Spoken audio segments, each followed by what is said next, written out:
no vayas a creer lo que te cuentan del mundo, ni siquiera esto que te estoy contando. Ya te dije que el mundo es incontable. El gran Mario Benedetti.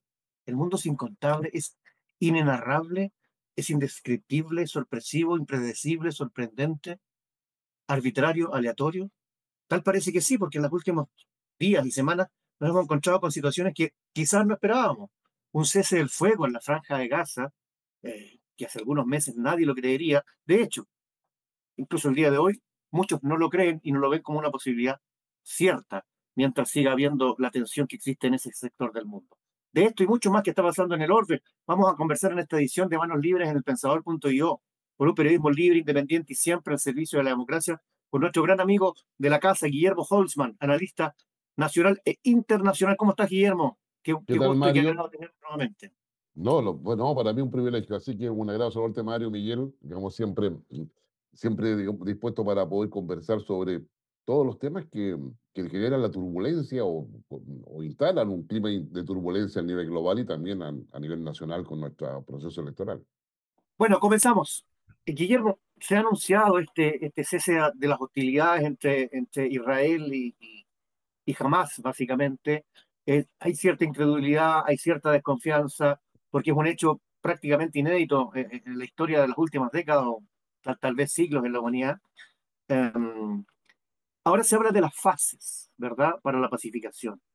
Y se habla de la extrema vitalidad y importancia de estas fases, de estas etapas. ¿Qué tiene que pasar? ¿Qué engranajes tienen que fluir entre una fase y otra para que esto, digamos, tenga éxito y no se desmorone? Además está decir que todo esto tiene la mano de Donald Trump, que intercedió y ha logrado algo insospechado hasta este momento. Efectivamente, quizás para responder eso, digamos algunas cosas que se desprenden de este acuerdo de tregua, en realidad no hablemos de paz todavía, de tregua, digamos, en la Franja de Gaza. El primero de ellos de que era posible construir la tregua, o sea, era posible, digamos, lograr la tregua, cosa que como tú bien decías antes, nada daba porque eso podría ser posible. Finalmente, se logró establecer digamos, la convergencia de diferentes voluntades e intereses para poder, digamos, hacer posible esta tregua. ¿Y quiénes son los que ahí convocan? Porque hay un punto de inflexión que es el ataque que hace Israel contra Qatar en su capital, Doha, sobre la casa de los negociadores de Hamas, que es una casa que siempre había estado ahí que no, y que era conocida por las autoridades cataríes y también por todos, digamos, las personas que están vinculadas a este conflicto.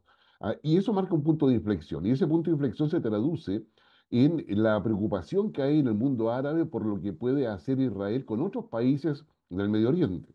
Y eso lleva a que estos 20 puntos que ya estaban hace mucho rato, digamos, sobre la mesa, finalmente lleva a los principales dirigentes y líderes del mundo árabe a reunirse con Donald Trump y darle el respaldo a esos 20 puntos. Y esa reunión pasa al inicio de la 80ª Asamblea de Naciones Unidas en Nueva York, cuando Donald Trump se reúne con ellos. Con eso digamos, en su mano, Netanyahu presiona Donald Trump presiona a Netanyahu y a su vez el mundo árabe empieza a presionar a Hamas. Son los elementos, la primera cosa que yo diría que cuando hay voluntad política y los intereses finalmente se ponen sobre la mesa y se negocian, hay posibilidades de construir un camino de paz. Yo creo que es la primera cosa. La segunda cosa es que todo este proceso de paz se construye sin ningún organismo internacional de por medio.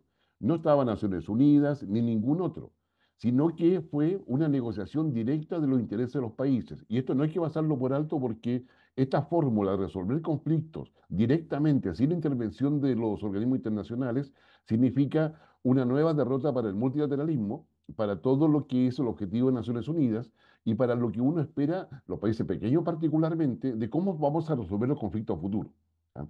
Acá me dio Donald Trump y eso lo reconoció jamás. Jamás colocó toda la fe, toda la confianza en que Donald Trump era capaz de garantizar la paz en esa zona. Era capaz de garantizar que Israel no iba a volver la ofensiva sobre Gaza. Y esos elementos son, yo diría, digamos, complejos porque en definitiva todo queda en manos de una potencia. Sin lugar a dudas, con la aprobación o el apoyo de Rusia, de China, de los países árabes, pero todo queda en virtud de los intereses que están negociando ahí. Ahí no fue una negociación no fue solamente una negociación de paz, fue una negociación con otros intereses sobre la mesa que tienen a Gaza como protagonista, pero también el resto de Medio Oriente. Entonces acá hay una convergencia donde la tregua se define de esa manera. Y lo cuarto importante es que ahí tampoco estuvo la Unión Europea. La Unión Europea, que tiene muchos intereses en Medio Oriente, no estuvo presente. Y hay que tomar nota entonces de que estos elementos que logran generar la tregua son elementos inéditos en la búsqueda de la paz y la seguridad a nivel mundial desde la creación de Naciones Unidas hasta ahora. Yo creo que eso. Y ahora te respondo.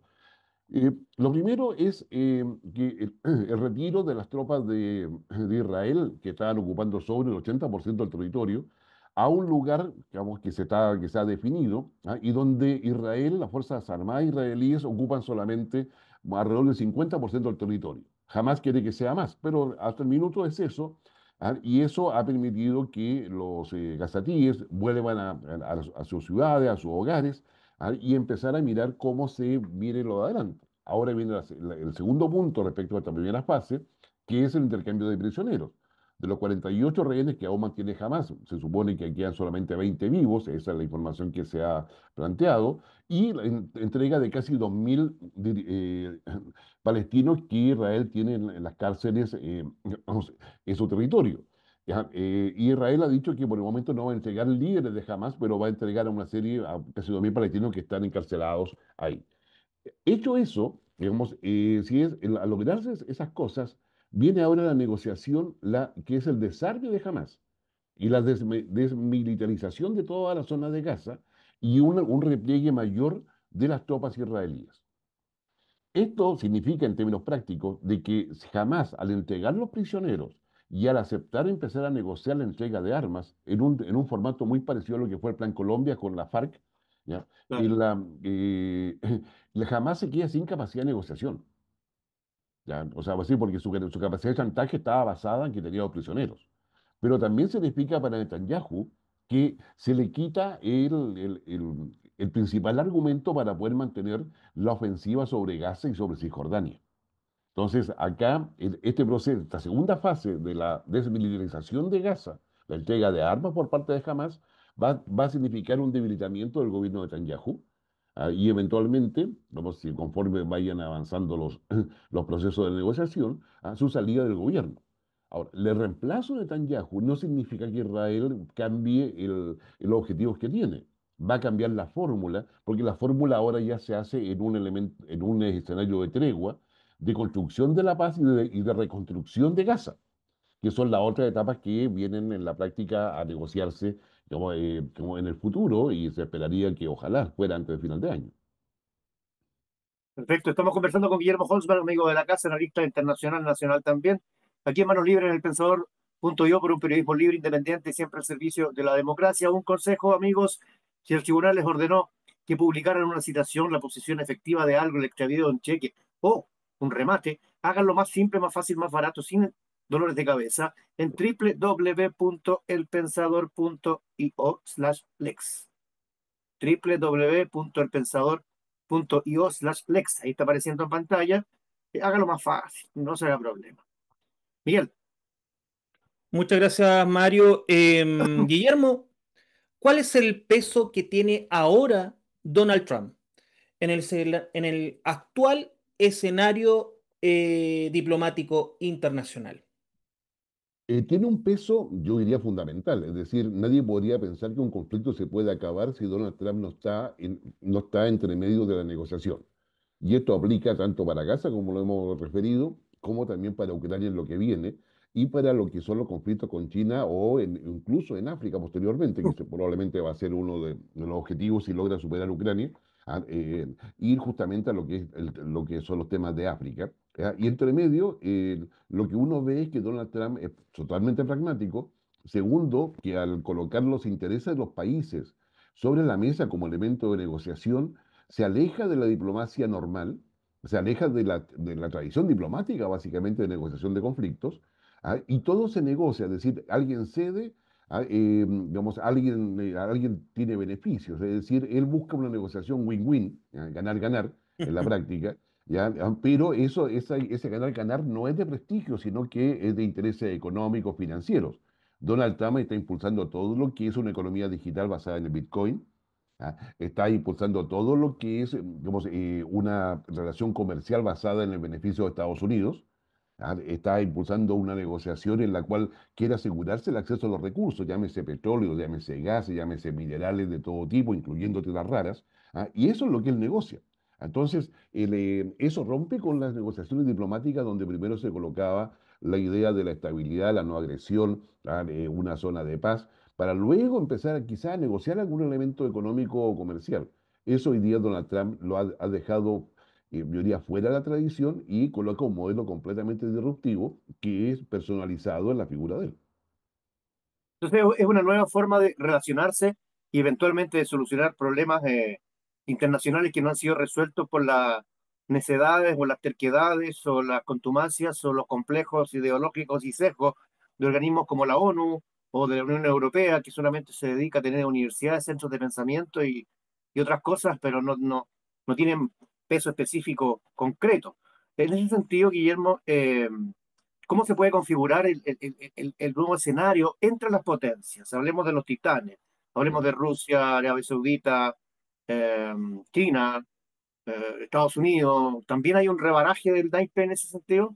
Sí, sin lugar a dudas estamos en un proceso de transición a una nueva estructura de poder global que está basado en el pragmatismo, donde tanto Rusia, China e India, que son los principales junto a Estados Unidos, están estableciendo el equilibrio de poder. Y ese equilibrio de poder para ellos parte por el hecho de que ellos definen los conflictos, y la intensidad de los conflictos y la manera en que se resuelven. Y se resuelven conforme a sus intereses. Eso hay que tenerlo claro, no conforme al derecho internacional, ¿ya? Que es solamente un referente dentro del esquema de negociación que ellos tienen. Lo segundo que es importante es que frente a eso, y con ese pragmatismo, todo el resto de los países, son 193 países que están en Naciones Unidas y son cuatro los que están decidiendo. La Unión Europea está ahí en el limbo en este minuto, ¿ya? Digamos, porque la Unión Europea como tal, sin embargo, Reino Unido, digamos, Alemania, Francia, Italia, quizá que son las potencias principales dentro de la Unión Europea, Claro. tienen que decir cosas, pero la dicen como países, no como Unión Europea. Entonces, ahí es por eso decimos que está en el limbo. Y en esa perspectiva, yo diría, todo el resto de los países, tenemos que mirar con mucha atención porque el ejemplo que nos están colocando es que si hay una agresión de un país a otro en cualquier parte del mundo hoy día, la solución no va a estar en Naciones Unidas. La solución va a estar en la capacidad de negociación de un país con otro país y en la búsqueda de un mediador que ayude. Y si tú tienes un mediador como Donald Trump, claramente tienes una ventaja respecto a cualquier ofensiva que otro país haga a otra nación. Entonces, acá estamos claros, los mediadores en Medio Oriente fueron Qatar, Egipto y Turquía. ¿Ya? Claro, ¿Ya? Entonces, el tema está en los países que tienen conflictos, ya sea histórico o potencial de conflicto futuro, tienen que ver, bueno, ¿a quién le voy a pedir que venga a mediar? ¿Ah? ¿Ya? O sea, considerando que tiene que haber una potencia en la mesa. El único país de las potencias que hemos nombrado, el único país que está dispuesto a mediar ha sido Estados Unidos. China, Rusia e India actúan como observadores participantes. Se involucran en las decisiones, pero desde lejos, ¿ya? O por debajo de la mesa, si usted quiere verlo de esa manera, o debajo de la alfombra. Pero no aparecen como protagonistas. El único mediador protagónico acá, es Estados Unidos con la figura de Donald Trump. Y eso es una disrupción completa de todo el sistema internacional, porque significa que si Donald Trump que requiere recursos, va a ir y los va a ir a buscar, tal cual, digamos, define una guerra contra el narcotráfico y los carteles y va y despliega una flotilla en el Mar Caribe y controla todo lo que es el tráfico marítimo y aéreo, de toda esa zona caribeña, no solamente de Venezuela, sino de todo lo que es el Caribe. Entonces, entonces yo diría, acá hay que tomar nota de que más allá de la tranquilidad que nos da y que haya sido posible llegar a una tregua en Gaza, a la forma en que se llega es una alerta, yo diría, para todo el resto del mundo. Estamos a la línea del pensador por un periodismo libre, independiente y al servicio de la democracia, viendo lo que pasa en el mundo, lo que pasa afuera de nuestras fronteras y que de alguna forma siempre repercute aquí. O sea, la estupidez que hemos conocido recientemente en las últimas horas respecto a una campaña pro-palestina, supuestamente, en Pucón, No sé si supieron que hay un grupo de, digamos, empresarios gastronómicos, reducidos seguramente. El líder no se conoce. Hace poco publicó un video en las redes sociales, pero supuestamente pro-Palestina, pero hablando de cosas tan increíbles a esta altura de los años, como que Pucón está fuera del genocidio israelí. O sea, estamos tan lejos, es tan ridículo y nocivo una campaña como esa. Vamos más cerca. Miguel, vamos más cerca, acerquémonos al continente. Muchas gracias, Mario. Eh, Antes de hacer la pregunta, Guillermo, el Pensador.io está en una campaña para generar nuevos socios. El diario digital de la academia y de la opinión está reuniendo socios para poder crecer y dar más contenido, no solamente en su página web, sino también en YouTube y en otras plataformas. Abajo en pantalla sale el link y además el QR para, con solo 4.000 pesos, puedes acceder mayor contenido y mayor información. Elpensador.io. Muy Eh, bien. Mario, perdón, Guillermo, más allá del simbolismo, del reconocimiento mundial de María Corina Machado, ¿qué te parece que este premio Nobel que se le dio a ella, el premio Nobel de la Paz, sea Diría para Trump. ayudar un poco para que caiga el régimen de Nicolás Maduro? ¿Qué piensas de eso? A ver, yo la verdad, digamos, fue sorpresiva la noticia del Premio Nobel de la Paz, más allá de que Trump haya estado, digamos, postulando a él. Recordemos que para poder llegar al Premio Nobel de la Paz tiene que haber un montón de firmas, un montón de apoyos que se hacen llegar justamente al Comité del Premio Nobel en Noruega. Y ellos, y con los antecedentes a la vista, ellos van evaluando cuáles son los que digamos, están en la línea, los criterios que tiene para dar este Premio Nobel. Los criterios del premio Nobel tienen que ver con aquellas personas que eh, cooperan, digamos, para poder hacer la construcción de la paz y lo que es la defensa de la democracia, particularmente. Entonces, el Premio Nobel de la Paz no se da solamente porque tú evites guerras, sino que tiene que haber un trabajo mucho más persistente o consistente en términos de defender justamente las condiciones en las cuales la paz se puede construir. Y yo creo que es ahí donde está lo que las razones por las cuales entregan el premio a Corina Machado. Ella representa un movimiento, ella representa una larga, yo diría, digamos, movilización en torno a poder retornar a la democracia en términos pacíficos en Venezuela, digamos, terminar con la dictadura de Nicolás Maduro y poder instalar un régimen democrático. Ahora, yo creo que hay un reconocimiento que no pasa desapercibido en términos de por qué se escoge a América Latina, a Corina Machado, cuando hay un montón de otros conflictos, como por ejemplo en África, algunos en Asia, al que hubiesen merecido más de alguna persona que también hubiese estado ahí presente con ellos.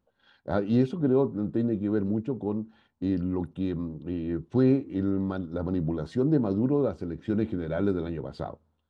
Tiene que ver mucho con eso, con la idea de que una democracia se puede volver una dictadura, y que la oposición efectivamente no está considerada y se le reprime abiertamente. Yo creo que fue un mensaje mucho más para Occidente que para el resto del mundo. Es decir, Noruega hoy día se está cuadrando con lo que es la visión occidental, con la visión de la Unión Europea, me atrevería a decir en muchos sentidos, antes que con una visión mucho más global de lo que es la paz. De alguna forma se hacen cargo de que estamos en un conflicto global que tiene muchos matices, que está definido por las identidades, por las civilizaciones, diría Huntington, pero que lo concentra finalmente Corina Machado. Pero esto es un blindaje, esto le ayuda en términos prácticos, Guillermo. O sea, el blindaje lo han dicho algunos analistas europeos en el sentido de que no se puede perseguir o matar a un premio Nobel, pero de Maduro se puede esperar cualquier cosa. O sea, Esto aleona, sube los ánimos, pero ¿en qué medida, como te preguntaba Miguel, en qué medida esto puede empujar a un quiebre o caída o desintegración efectiva de Maduro? ¿O quiere decir que esto es un carril paralelo y las acciones de Trump nuevamente, hay que reconocerle a Trump todas esas cosas, aun cuando seamos algunos, seamos muy contrarios a su personalidad y su forma de ser, su soberbia y ordinaria, ha tenido logros importantes. ¿Son cosas paralelas? No, no, ¿No se suma esto a la posible caída de Maduro? Sí, por supuesto que se suma, pero no se suma en la línea de Trump, como tú bien dices. Digamos, Trump Claro, va a seguir insistiendo en que Maduro se vaya y Trump está dispuesto a negociar con Maduro. O sea, de hecho, esa negociación ya existió. Por algo Chevron llega a invertir a Venezuela o retorna a Venezuela. ¿Ah? Eso es producto de una negociación con la gente de Maduro. Maduro probablemente va, si Maduro, perdón, si Trump sigue presionando, va a tener la misma suerte que Bashar al-Assad, al expresidente sirio, que finalmente termina en un avión con las maletas, su alto mando, su familia y termina en Rusia. Ya, digamos, pero claramente en Venezuela se acerca un cambio de gobierno, el cual no necesariamente va a terminar en manos de la oposición. Ya, lo más probable es que sea un gobierno de transición antes de que se llamen a nuevas elecciones para poder normalizar el sistema institucional de Venezuela, y poder tener la garantía de que efectivamente exista, digamos, una competencia democrática adecuada. Probablemente eso es lo que va a pasar. Es interesante también considerar de que para Estados Unidos su principal foco está en disminuir la influencia de China, no tanto en Venezuela como en el resto del continente. Más que Rusia incluso. O sea, vale decir, a Estados Unidos no le molesta tanto Rusia, ¿sí? Le molesta más China que Rusia. Entonces, yo diría, acá el control que está haciendo, digamos, Estados Unidos sobre el Caribe, créeme que afecta muchísimo a todas las actividades que ahí se desarrollan, porque es un control, como te decía, terrestre, o sea, bueno, terrestre en parte, pero principalmente marítimo y aeroespacial. Y eso significa satélites, significa una cantidad. Mira, o sea, cuando Donald Trump publica los videos donde hunden a una barcaza, ¿ya? Más allá de que sea la única fuente de información que tenemos, ¿ya? Lo que está haciendo es que equivalente a que yo lo lleve a ustedes dos a una piscina olímpica y yo tiene un claro. fósforo en la piscina, y les diga que le apunte con una piedra al fósforo. O sea, ese es el nivel de tecnología que está demostrando hoy. O sea, es decir, que una cosa ínfima como una barcaza que está en el mar Caribe, digamos, la puede digamos, seguir, mirar y destruir. ¿Ya? O sea, es decir, una Sintonía cosa, fina. exactamente, una cosa, o sea, es una demostración de capacidad importante, o sea, no es menor, y por eso ahora se habla de que la próxima fase, y es lo que presentó al Congreso la semana pasada, o esta semana, en términos de poder atacar lugares concretos dentro de Venezuela donde haya carteles funcionando. Claro. Sigamos acercándonos al país, vamos a Perú, Guillermo. Una nueva vacancia presidencial. Un nuevo presidente que, digamos, el séptimo en los últimos 9 años. Según estuvimos sacando las cuentas con Miguel, nos costó sacar la cuenta porque esto es como un equipo de fútbol. Destituidos, Pedro Pablo Kuczynski, PPK, Martín Vizcarra, en el medio campo. En la delantera, Manuel Merino, Francisco Sagasti, Pedro Castillo, Boluarte, Dina Boluarte, y ahora este controvertido conservador, José Gerí, con algunos problemas en el pasado. Esta dinámica peruana que en realidad no afecta al funcionamiento de Perú. Hoy día hablamos en la reunión de pauta con Miguel, que si pasara algo así en Chile, si el presidente es destituido, ardería Troya, porque somos un país bastante más bipolar, no tenemos la cultura pragmática de los incas como en Perú. Allá siguen funcionando, están como acostumbrados a eso. Pero ¿qué se puede esperar de esta nueva etapa también que se está viviendo en el país vecino? O sea, yo Y que creo tiene que tanto intercambio comercial con nosotros. bueno, o sea, primero quizás decir que Perú ha vivido en un proceso de ingobernabilidad desde hace varios años a la fecha. Sin embargo, como tú bien dices, Perú sigue funcionando. La economía peruana está mucho más sana que la chilena. El nivel de deuda, por ejemplo, de Perú respecto al PIB alcanza el 30,1%, una cosa así, mientras que nosotros estamos sobre el 40% de deuda. O sea, la macroeconomía peruana funciona bien, la economía peruana funciona bien a pesar de que hay un porcentaje importante, cercano al 70% de economía informal. ¿Ya?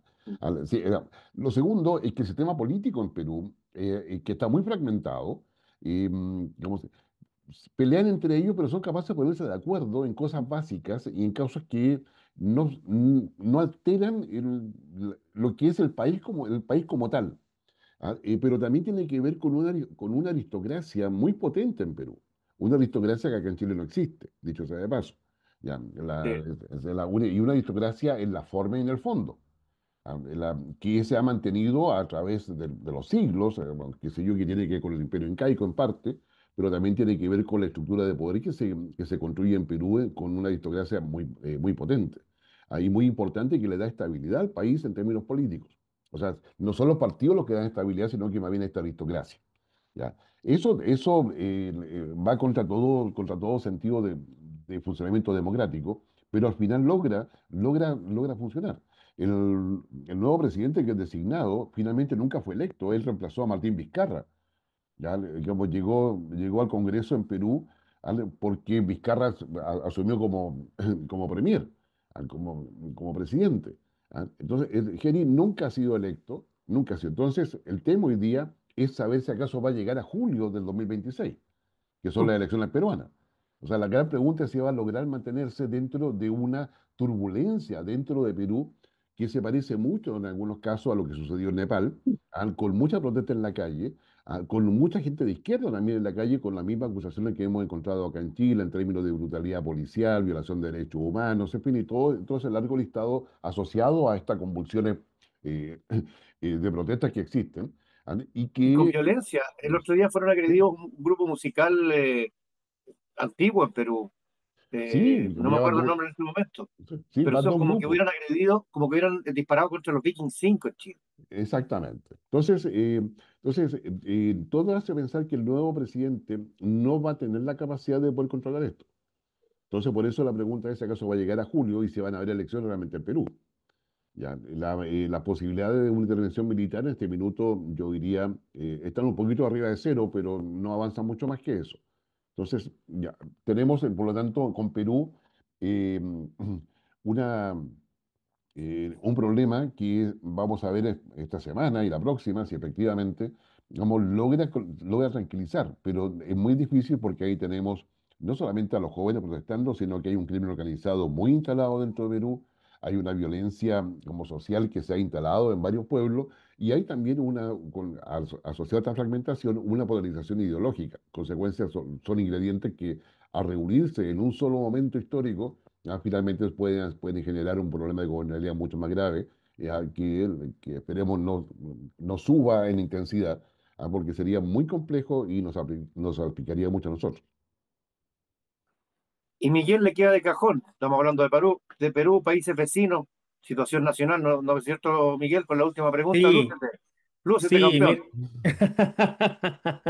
terminamos con con un tema nacional obviamente A muy ver, importante. El ejército chileno acusa que ya no tiene dinero. Como dijo Milei, no hay plata. Ningún político vio venir este problema cuando se hizo el fin de la ley reservada del cobre, porque esto no viene, claro, ahora este gobierno y especialmente el ejército no tiene plata, no solamente el ejército, la armada tampoco tiene plata. El Ministerio de Salud y muchos hospitales no tienen plata, entonces, pero en el caso de específico en el ejército, esta ningún político estuvo al tanto de que dejar fin, y esto fue en el gobierno de Piñera, fin de la ley reservada al cobre, podría tener daño a mediano, y no fue tan mediano y largo plazo, sino fue menos de 4 años tener un problema muy tremendo en nuestra defensa nacional, porque y rápidamente, a veces esto tiene que saber muchos países, especialmente nuestros países vecinos, que son medios belicosos. pues claro, no, por supuesto que sí. A ver, aquí hay dos cosas, hay varias cosas, pues lo vamos a tratar de explicar en forma sencilla. Con Piñera, efectivamente, se derogó la ley reservada del cobre que imponía un costo o una carga al erario nacional derivado de la principal exportación del país. Y se reemplazó por un fondo para poder sostener las capacidades estratégicas. En ese minuto, cuando se planteó y se discutió en el Congreso todo ello, se hizo ver de que no se podía dejar a las Fuerzas Armadas sin un flujo directo que fuese inversión y permitiese mantener las capacidades disuasivas que las Fuerzas Armadas tienen. Y eso implica Ejército, Armada y Fuerza Aérea, lo principal. Y eso se aseguró que no iba a modificarse. Ya, digamos, y eso funcionó así los 2 primeros años, pero luego, ya con la llegada del actual gobierno, el primer año, digamos, hay modificaciones y las capacidades estratégicas no se mantienen. En consecuencia, eso empezó a tener un impacto directo en el mantenimiento, el impacto directo en el tema de personal, el impacto directo respecto al incentivo para que se ingresase a las Fuerzas Armadas, particularmente a los soldados profesionales, porque hubo una decisión de por medio. ¿Ya? Y hoy día lo que tenemos es que se vuelve a suspender no solamente digamos, las capacidades estratégicas de las Fuerzas Armadas, sino que se les resta recursos que deberían haber recibido en virtud del despliegue que han tenido en la macrozona sur y en la macrozona norte, por los temas que conocemos, la Araucanía e inmigrantes, ¿ya? Y eso no se le ha pagado, y eso tiene un impacto directo en el pago de sueldos, en el pago de bonos, bonificaciones, en fin, todo lo que significa ese tipo de despliegue. Lo anormal acá es que se les dé tribuna a los comandantes en jefe para que ellos se transformen en actores políticos que presionan directamente al Congreso. Porque lo normal sería que la ministra de Defensa hiciese ver los problemas que tienen las Fuerzas Armadas. Claro. Entonces acá hay un doble juego que para mí no corresponde, en términos que tenemos Fuerzas Armadas que se les dice hace mucho tiempo, el 90 en adelante, que deben ser disciplinadas, no obedientes, no deliberantes y no meterse en política.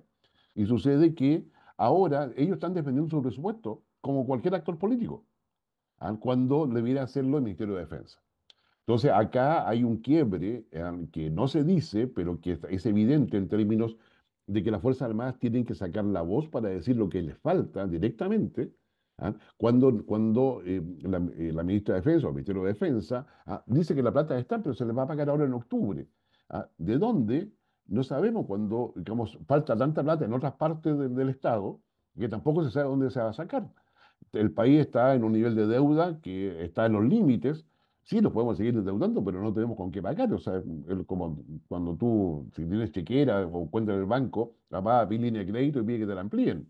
¿Ya? Entonces, yo diría, se está creando un problema político, aparte del presupuestario, que yo no veo con buenos ojos y veo que el debate que plantea tanto el comandante en jefe del ejército, las explicaciones que da el comandante en jefe de la Armada, finalmente van en un sentido en lo cual ellos están defendiendo algo que la propia clase política en el Congreso les había asegurado que nunca iba a pasar.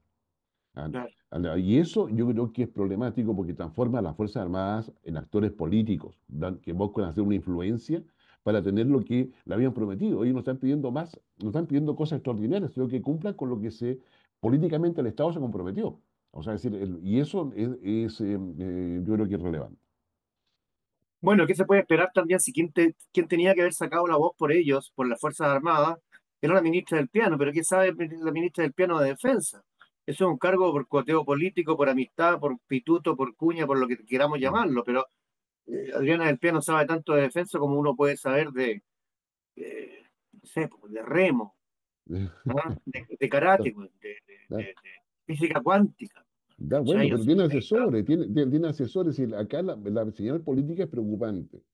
O sea, porque, a ver, políticamente es la ministra de Defensa el que diga, tenemos este problema presupuestario, hay que Claro, empezar a reforzar esto, y le da la palabra a cuantos jefes para que ellos expliquen eso.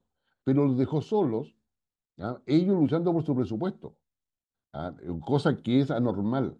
O sea, porque es el Ministerio de Defensa el que debe velar por lo que los recursos del Estado que van al sector defensa y seguridad efectivamente tengan una defensa en ámbito democrático de quien ejerce el Ministerio de Defensa. Y si la ministra del PIA no tiene escaso conocimiento sobre ese tema, tendrá asesores que la puedan orientar adecuadamente para poder hacer las presentaciones frente al Congreso. Pero, tal parece que no los tiene, claro, porque bueno, el ejército quedó pidiendo plata como los Boy Scouts o los bomberos en la calle. exacto. Estamos llegando al final del programa, pero no, tenemos que incluir las secciones, tenemos que reírnos un poquito, llorar un poquito, reírnos un poquito, humanizar todo eso. Como Guillermo es un invitado de la casa frecuente, no le podemos pedir, fue sin querer queriendo, porque el error, la cagadita que se mandó, digo yo, ya la ha dicho. Te la vamos a cambiar la pregunta, te la vamos a cambiar. Te vamos a cambiar la pregunta, Guillermo. ¿Qué almorzaste ayer? Uy, toma Ticán. Buena, Oh, qué buena, rico. buena, buena. Qué rico y qué buena memoria. Estamos midiendo. el estado de estrés, la memoria y todo lo demás de la salud mental de nuestros entrevistados, que estamos todos con mil cosas en la cabeza y estos aparatitos también nos hacen, no ayudan mucho. Ujú. Vamos a las secciones entonces, las otras secciones, plata perdida, lo feo, lo funesto, lo que te hizo rabiar, llorar, incomodarte en los últimos días, ya sea una cosa familiar, social, política, económica, pues, deportiva, como tú quieras llamar. Uy, para mí, yo diría, la toma de las universidades. Ah, o sea, como yo creo que eso fue un tema, está tomada la Universidad de Santiago, la Universidad de Chile, entre otras. La violencia, el tema de educación, sí, me da mucha rabia. O sea, digamos, lo expreso de las tomas, pero el tema educacional creo que tenemos eh, un hoyo sin fondo, digamos, y donde no estamos mirando lo que se requiere, no estamos haciendo ni siquiera lo que hay que hacer. Yo creo que el tema educacional, digamos, es probablemente uno de los temas y la forma que se está discutiendo hoy día o la forma en que se toman decisiones, creo que no coopera en nada a poder fortalecer la educación, que es fundamental para poder construir cualquier tipo de sociedad y particularmente una democracia. Sí, y eso que es un gobierno que viene de los dirigentes estudiantiles. Pues, sí, ellos decían salud digna, gratuita y de calidad, y parece Exacto. que no hay ninguno de esos tres eslogan. No, no, ninguno, ninguno. Entonces, yo creo que hay mal foco, hay poco pensamiento estratégico. Yo creo que hoy día lo que el gobierno hace específicamente es instalar una lucha por el poder intestina. O sea, Claro. que no tiene sentido. Es decir, todos queremos trabajar, pero ellos están trabajando para otra cosa. O sea, digamos, y los chilenos buscando qué cosas hacer para contribuir a que el país efectivamente tenga un desarrollo. Los pingüinos queriendo ser leones Ujú. de la selva. Miguel, ¿tu plata perdida esta semana? No, esta plata, la plata perdida es el ANFP. ANFP ya es mucho, ya mira, no clasificó Chile al Mundial. Uh, Chile hizo el mundial acá en sub-20 y también lo fue súper mal. Si incluso pasamos a una fase prácticamente por tarjeta. ¿Quién tenía menos tarjeta? Claro. Impresentable, impresentable. No hay sparring, no hay nada. Busca lo mejorcito que hay, pero realmente no hay nada. Yo creo, y además la labor de Amilat, no sé, perdón, de Milat, por favor, que se vaya. Ya está dejando mucho la escoba, pero yo creo que tiene a muchos clubes que están comprometidos y obviamente no lo van a sacar porque hay algo ahí. No, si se va Miguel, ¿Se va? se va, ¿sí? anunció que se va. Cumplió un Ah, ciclo, dijo. Ahora se dedica a otra más, se muere mafioso. claro, eh, No, vendiendo jugadores, pues. va a poner una panadería, po. No, no, no. Pero para tu alivio se va Pablo Mila. Mi plata Pablo, perdida tiene que ver con lo que hablábamos recién, un poco del ejército, pero también con lo que pasó en la Corte Suprema con el ministro Ulloa. O sea, por las mismas razones que Verónica Zapac se va, Antonio Ulloa no, el poeta, Toñito, se pasó lo mismo.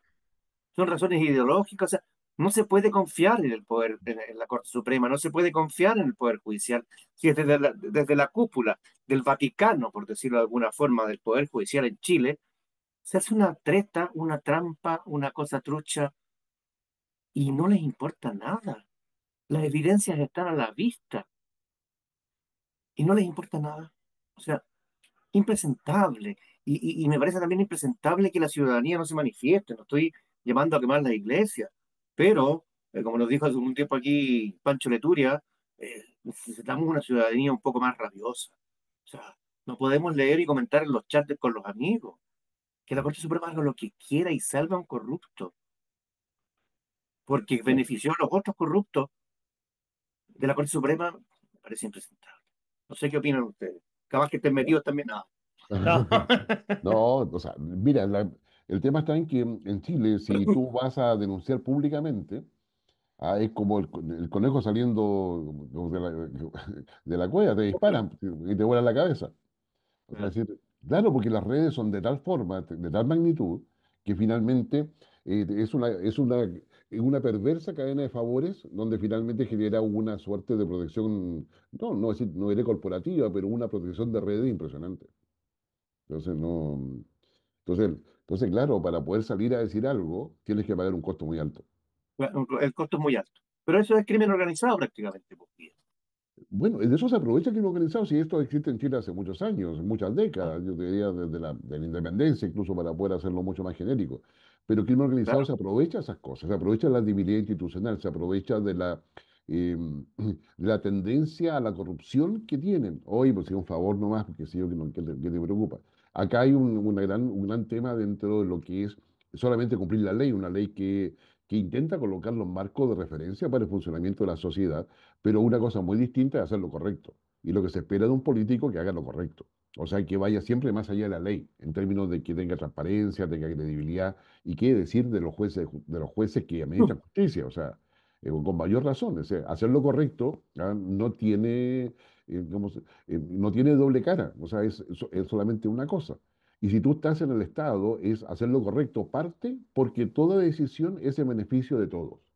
por ¿Ya? supuesto. No hay beneficio alguno. Claro, en lo colectivo. ¿Ya? Vamos a las cosas buenas, te dejamos pensar, Guillermo, Miguel, te la compro esta semana, ¿qué fue lo que te emocionó, te gustó, te hizo reír? Aparte Felipe Abello, que siempre me manda los videos, Felipe Abello, Miguel, y me cago en la risa, ¿no? Un clásico, Felipe Abello. Mira, yo- primero, obviamente, con lo de María Corina Machado, y como dijo también Guillermo, esta carta fue hecha con varios firmantes y esto fue aquí en Chile. Me Fue sepa onda. Sí, fueron mucha gente que hizo esto, pero especialmente hay que nombrar a tres personas que hicieron esta cruzada. Eh, Nosotros la entrevistamos en la versión anterior de Manos Libres, que es María Alicia Ruiz Tagle, que ella fue la que inició esto con sus contactos también internacional, José Pepe Rodríguez Elizondo y también Sergio Muñoz Rivero y otras personas más, pero ellos tres han... Miguel, no seas modesto, tú también firmaste la carta, hay que Sí, yo decirlo, tú firmé también la la firmaste. carta, sí, sí, yo firmé, pero ellos gestionaron esto. Fueron alrededor de 500, más de 540 personas que firmaron esta carta y bueno, había gente que se arrepintió en un momento al final, pero bueno, pero eso no importa. Fue algo y que realmente fue una lucha porque uno viene, yo era muy chico, pero yo nací en dictadura y después hubo una salida democrática para tener una transición a una democracia y en Venezuela llevan más de 20 años, más de 25 años en una dictadura que realmente ha sido feroz y obviamente una sola persona, una mujer bastante valiente, fue quien fue la cara para poder decir basta con este régimen de Maduro. Pero obviamente nuestras personas en Chile fue quien se inició esta cruzada y obviamente llegó a tener frutos y esto fue con el premio Nobel de María Corina Machado. Muy bien, el tuyo, ¿Ya? Guillermo. Ahora, el mío quizá un poco más técnico, pero una de las cosas que aprecio bien es que en la discusión del presupuesto de este año, ah, ha quedado bastante más transparentado qué es lo que está proponiendo el gobierno y qué cosa no. En términos de cifra, en términos de gasto, en términos de dónde se va la plata, y cómo se está usando. En términos de cuáles son los ministerios que reciben más plata que otros. Por ejemplo, el aumento del Ministerio de la Cultura, por ejemplo, que sé yo, me parece exorbitante. Digamos, no porque la cultura no lo merezca, pero me parece que sí hay que priorizar la Claro. disminución en otros ministerios, que son tanto más importantes como el de salud, como el de educación, me parece bastante preocupante. Entonces yo diría que hay acá, la transparencia nos está ayudando, por lo menos a los ciudadanos, a poder conocer con mayor precisión dónde están las flaquezas digamos, presupuestarias en nuestro país. Claro, Y saber, lo voy a decir el positivo, o sea, saber por qué no se ha reconstruido todo lo que dejó el incendio acá en la quinta región. O sea, un 7% de avance después que habían más de 1.800 millones que se habían recaudado con una ley especial y que finalmente no hay avance. O sea, me parece a mí que conocer eso, saber esas cosas, que me parece que es positivo. Un mejor acceso a la claro. información, mayor transparencia, nos permite tomar mejores decisiones. Hay que La preguntarle a prueba, Marcel y a Javiera También. Martínez, a ver qué pasó. claro, y la cruel realidad es mejor conocerla que no conocerla. Sí, Siempre es mejor tener información que no tenerla. así es. Mi te la compro, mi cosa positiva, mi cosa linda es yo voy a emular un poco lo que hizo Miguel hace un tiempo, porque hoy día que estamos grabando este programa, 11 de octubre del 2025, que ya son las 9 de la noche prácticamente, yo tenía 33 años y pasó algo muy lindo. Nació mi hijo menor, Ignacio Andrés. El 11 de octubre de 2002 era un día viernes, hoy día es sábado. Entonces el campeón cumple hoy día 23 años.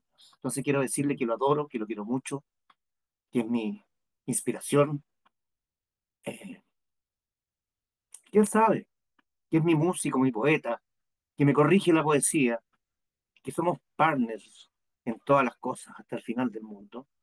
Y parafraseando a Joaquín Sabina, Nachito, Ignacio Andrés, Nacho, Chacho, es sobra saber que era el primero.